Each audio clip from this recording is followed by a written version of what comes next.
China's health commission is warning the ability of the deadly coronavirus to spread is getting stronger. It comes as the number of people infected by the new virus has jumped to nearly 2,000. That's a 50% increase on the previous statistic. 56 people have died so far. Authorities are also warning about the risks of the virus mutating. And based on the knowledge we now have, this is an emerging and new disease. The knowledge we have is quite limited. We are not very clear about the source of the disease, and the infections are not entirely under our control. So based on the changes and the evolvement of the infections, we would enhance our preparedness to respond to the possible changes of the infections. Well, this latest development follows President Xi Jinping's warning that the country faces a grave situation. Authorities are now warning that the virus is contagious during its incubation period. That is different from the SARS virus, and that virus, SARS, killed more than 800 people globally in 2003. The incubation period of the new coronavirus is anything from 1 to 14 days. China's Health Commission insists it will be taking more measures to curb the spread of coronavirus, but hasn't yet outlined specific details. They have, though, banned the sale of wildlife in markets and restaurants, although it hasn't been confirmed that is how the virus crossed into humans. Many people believe it happened through snakes. Well, this is the effect the current quarantine is having in Wuhan. That's the city at the centre of the outbreak. Officials preventing people from leaving or entering. It seems that most of the population is staying indoors.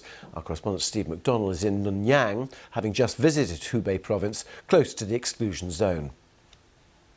Well, it's still in a pretty dire state. I mean, hospitals are calling for donations from people in terms of face masks. The provincial government has ordered millions of face masks, so somewhere they're churning them out on the production line.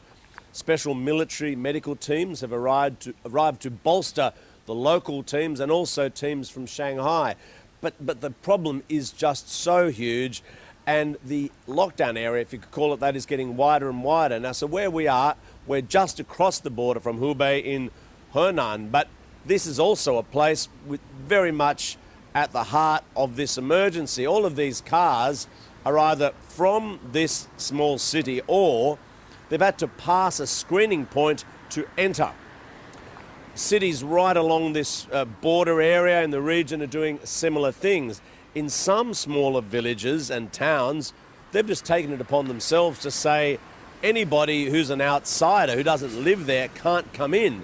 So they're just kind of locking down the village and deciding we're going to, as a group, ride this out and don't let any outsiders out, sort of an effective self-quarantine protective zone. And the government in Beijing, given the extent of this problem, is considering much more drastic measures.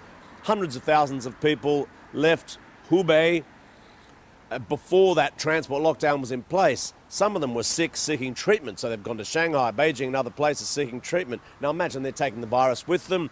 That means the problem has also moved elsewhere. And so we could also see in the big cities of like Shanghai, Beijing, transport lockdowns in place there. They're already talking about preventing some transport arriving at the Chinese capital. Now, that hasn't happened yet. But again, it just shows how seriously the authorities are taking this and their preparedness to take much more drastic steps to try and control this problem. Steve McDonald reporting there.